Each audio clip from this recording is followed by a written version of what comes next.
ভারত এবং কানাডার মধ্যকার সম্পর্কে নতুন করে টানাপোড়েন শুরু হয়েছে। রোববার কানাডায় শিখ সম্প্রদায়ের সবচেয়ে বড় বাৎসরিক অনুষ্ঠানে শিখদের দেওয়া কিছু স্লোগান, প্রধানমন্ত্রী জাস্টিন ট্রুডোর বক্তৃতা, এসব নিয়ে ভারত ক্ষুব্ধ হয়েছে এবং ক্ষুব্ধ হয়ে তারা চুপচাপ বসে থাকেনি।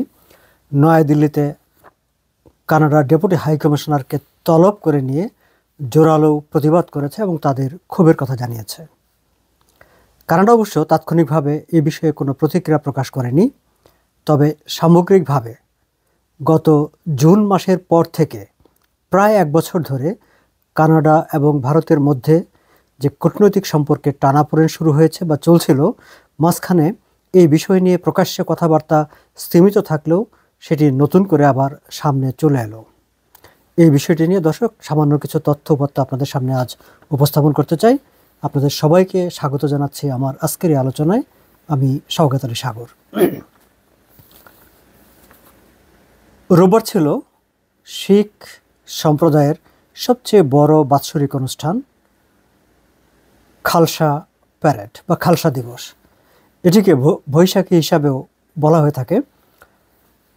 পুরো কানাডা থেকে হাজার হাজার শিখ সম্প্রদায়ের সদস্যরা টরন্টোয় এসে সমবেত হয়েছিল এবং টরন্টোয় সারা দিনব্যাপী অনুষ্ঠান হয়েছে এবং শহরের প্রাণকেন্দ্র ডাউনটাউনের বিভিন্ন গুরুত্বপূর্ণ রাস্তা বন্ধ করে দিয়ে তাদের অনুষ্ঠান উদযাপন করতে হয়েছে।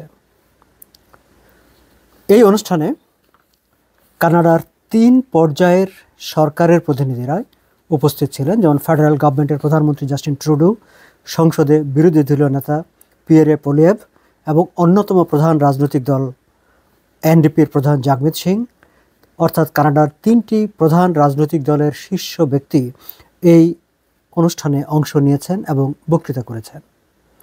প্রভিন্সিয়াল গভর্নমেন্টের প্রতিনিধিরা সেখানে অংশগ্রহণ করেছেন। টরন্টো সিটি মেয়র অলিভিয়া চৌ সেখানে অংশগ্রহণ করেছেন। ফলে কানাডার সকল পর্যায়ের সরকারি প্রতিনিধিরাই এবং রাজনীতিকরা এই অনুষ্ঠানে যোগ দিয়েছেন। বলা হয়ে থাকে, সারা বিশ্বে ভারতের বাইরে যে পরিমাণ শিখ সম্প্রদায় রয়েছে তার 3য় বৃহত্তম আবাসভূমি হচ্ছে কানাডা। এবং কানাডা থেকে শিখরা স্বাধীন খালিস্তান আন্দোলন পরিচালনা করছে বা বিচ্ছিন্নতাবাদী আন্দোলন করছে, এরকম একটি অভিযোগ ভারতের পক্ষ থেকে বিভিন্ন সময় করা হয়ে থাকে এবং এটি নিয়ে কানাডা সরকারের সঙ্গে সব সময় এক ধরনের দেন দরবার টানাপোড়েন চলছিল। তবে দুইটি দেশের মধ্যে সম্পর্কের অবনতি ঘটে গত জুন মাসে। ব্রিটিশ কলাম্বিয়ায় খালিস্তানপন্থী একজন শিখ নেতা আততায়ীর হাতে নিহত হওয়ার পর প্রধানমন্ত্রী জাস্টিন ট্রুডো প্রকাশ্যে অভিযোগ করেন যে এই হত্যাকাণ্ডের পেছনে ভারতের রাষ্ট্রীয় গোয়েন্দা সংস্থার ইন্ধন রয়েছে কিংবা হস্তক্ষেপ রয়েছে। এই ব্যাপারে কানাডা সরকারের কাছে যথেষ্ট ক্রেডিবল এভিডেন্স রয়েছে বা ইনফরমেশন রয়েছে। যদিও ভারত বরাবরই এই ধরনের কোনো ঘটনায় সম্পৃক্ত থাকার কথা অস্বীকার করেছে। যাই হোক, সেই ঘটনা থেকে দুই দেশের কূটনীতিকদের সরিয়ে নেওয়া, পাল্টা বহিষ্কার, নানা ঘটনা প্রবাহ চলেছে এবং এক পর্যায়ে বিষয়টি সাইলেন্টলি স্থিমিত হয়ে গেছে। কানাডার পররাষ্ট্রমন্ত্রী মেলানি জোলি তিনি বিভিন্ন সময় বলেছেন যে ভারতের সঙ্গে যেই সম্পর্কে টানাপোড়েন সেটি তিনি প্রাইভেটলি মীমাংসা করতে চান, সেটি তিনি প্রাইভেটলি ডিল করতে চান।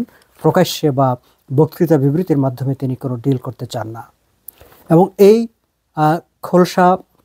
খালসা আন্দোলন প্যারেডে প্রধানমন্ত্রী জাস্টিন ট্রুডো বক্তৃতার পর এই যে নতুন করে টানাপোড়েন শুরু হয়েছে এবং টানাপোড়েনের জের ধরে নয়াদিল্লিতে কানাডার ডেপুটি হাই কমিশনারকে তলব করে নিয়ে জোরালো প্রতিবাদ এবং ভারত ক্ষোভের প্রকাশ করেছে।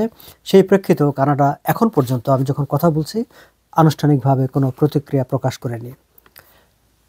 ভারত কেন কানাডার ডেপুটি হাই কমিশনারকে ডেকে নিয়ে তলব করে নিয়ে তাদের ক্ষোভের কথা জানালো? কি তাদের ক্ষোভ? দর্শক, টরন্টোতে শিখদের যেই খালসা প্যারেড হয়েছে বা বৈশাখী প্যারেড যেটি অনুষ্ঠিত হয়েছে, প্রধানমন্ত্রী জাস্টিন ট্রুডোর সফরসূচি আগের দিনই সাংবাদিকদের কাছে বিলি করে দেওয়া হয়। শনিবার প্রধানমন্ত্রী জাস্টিন ট্রুডোর যে আইটিনারি বিভিন্ন মিডিয়াতে প্রচার করা হয়েছে, কিংবা তার অফিসিয়াল রাষ্ট্রীয় যেই ওয়েবসাইট, প্রধানমন্ত্রীর কার্যালয়ের প্রধানমন্ত্রীর যে ওয়েবসাইট, সেই ওয়েবসাইটে প্রথমে তার যেই সফর সূচিটি প্রকাশ করা হয়েছিল, সেখানে জাস্টিন ট্রুডো টরন্টোতে শিখ সম্প্রদায়ের এই অনুষ্ঠানে অংশ নেবেন তার কোনো উল্লেখ ছিল না।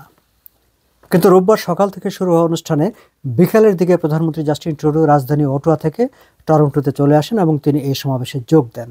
পরে অবশ্য প্রধানমন্ত্রীর কার্যালয় একটি সংশোধনী আইটিনারি বিলি করে, যেখানে তার এই টরন্টো সফরের এবং এই খালসা প্যারেডে যোগ দেওয়ার বিষয়টি পরবর্তীতে যুক্ত করে দেওয়া হয়। যাই হোক, খালসা প্যারেডের সমাবেশে তিনি যখন বক্তৃতা করেন, তিনি বক্তৃতা করতে মঞ্চে ওঠার সঙ্গে সঙ্গে শিখ সম্প্রদায়ের সদস্যরা তারা খালিস্তান জিন্দাবাদ, খালিস্তান জিন্দাবাদ বলে তুমুল স্লোগান দিতে থাকে। এবং জাস্টিন ট্রুডো সেই অনুষ্ঠানে যে বক্তৃতাটি করেন, সেই বক্তৃতায় তিনি শিখ সম্প্রদায়ের উদ্দেশ্যে তিনি বলেন, we will always be there to protect your right and freedom. তোমাদের অধিকার এবং স্বাধীনতা রক্ষার জন্যে আমরা সব সময় তোমাদের পাশে থাকব। এবং জাস্টিন ট্রুডো যখন এই কথা বলেন, তখন চতুর্দিকে খালিস্তান জিন্দাবাদ, খালিস্তান জিন্দাবাদ এই স্লোগানে মানে একদম মুখরিত হয়ে যায় জায়গাটি। মূলত এই ঘটনাটি ভারতকে ক্ষুব্ধ করে, ভারতকে অসন্তুষ্ট করে, কারণ তারা মনে করে যে খালিস্তান হচ্ছে একটি মানে জাস্টিন ট্রুডো যেভাবে কথাটি বলেছেন যে শিখদের অধিকার রক্ষায় এবং তাদের ফ্রিডম, স্বাধীনতার জন্য তিনি তার পাশে থাকবেন, তার মানে প্রকারান্তরে তারা শিখদের যে বিচ্ছিন্নতাবাদী আন্দোলন, সেই আন্দোলনকে সমর্থন দিচ্ছেন এরকমটি। যদিও ভারত প্রকাশ্যে এই কথাগুলো বা কানাডার ডেপুটি হাইকমিশনারকে ডেকে নিয়ে যখন তার ক্ষোভ প্রকাশ করেছেন, সেই সময় ঠিক হুবহু আমি যে কথাগুলো উচ্চারণ করলাম এই কথাগুলো তারা উচ্চারণ করেননি, কিন্তু ভারতীয় বিভিন্ন সূত্রগুলো বলছে যে ভারতের ঠিক প্রতিক্রিয়াটি এরকমই হয়েছে। যাই হোক,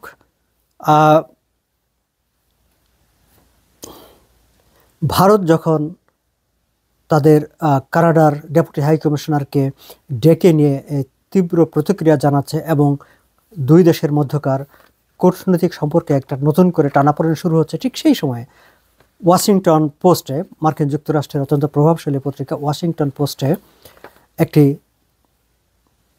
খবর প্রকাশিত হয়েছে, যেই খবরে নিজর হত্যাকাণ্ড, মার্কিন যুক্তরাষ্ট্রে আরেক খালিস্তানপন্থী শিখ নেতা পান্নু তার হত্যা প্রচেষ্টা, এই দুজনের বিষয় নিয়ে এবং এই দুটি হত্যাকাণ্ডে, একটি হত্যাকাণ্ড এবং আরেকটি হত্যাকাণ্ড প্রচেষ্টা, এই দুটি ঘটনার সঙ্গে ভারতের সরকারি গোয়েন্দা সংস্থা রয়ের সংস্রব এবং সম্পৃক্ততা নিয়ে ওয়াশিংটন পোস্ট একটি রিপোর্ট প্রকাশ করেছে।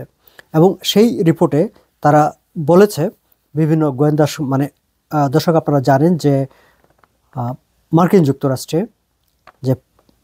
যুক্তরাষ্ট্রে বসবাসরত আমেরিকান কানাডিয়ান মানে দ্বৈত নাগরিক আরেক শিখ নেতা পান্নু, তাকে হত্যার চেষ্টা FBI সেটি বানচাল করে দিয়েছিল, সেই হত্যাকাণ্ডটি ঘটতে পারেনি। গুরুপাত ওয়ান্ত সিং পান্নু, তাকে হত্যার চেষ্টাটি সেখানে সেই পরিকল্পনাটি ভেস্তে যায় FBI হস্তক্ষেপে।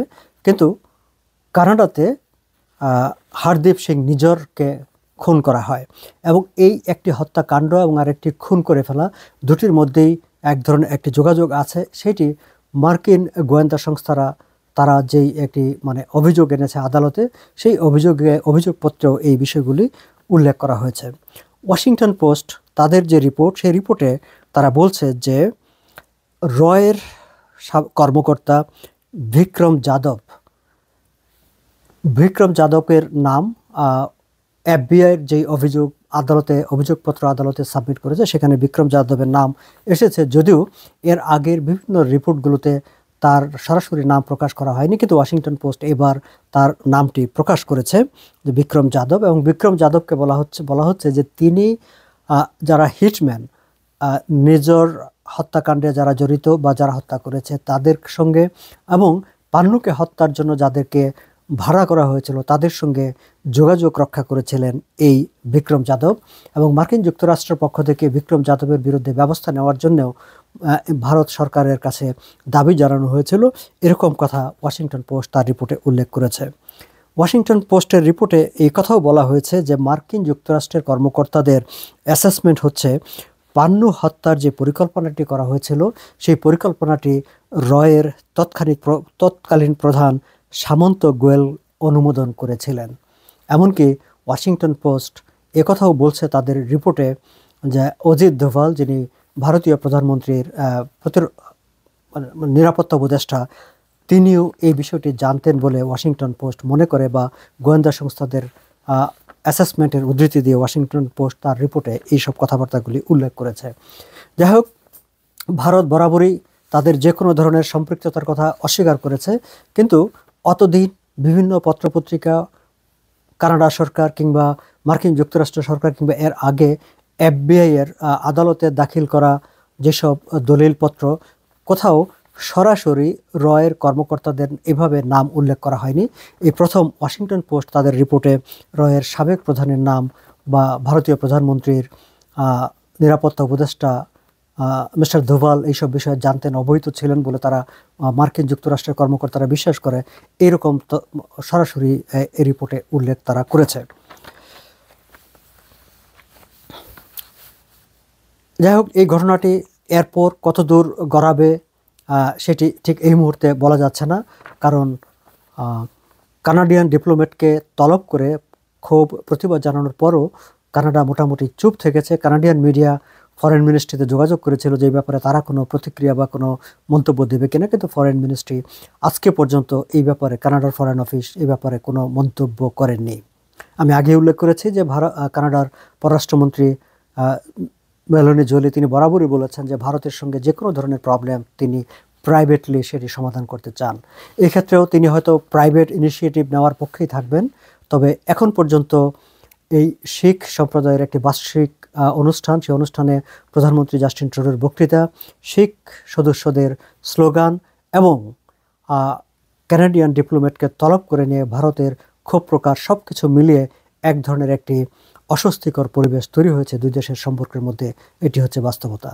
আজ এ পর্যন্তই। ভালো থাকবেন সবাই।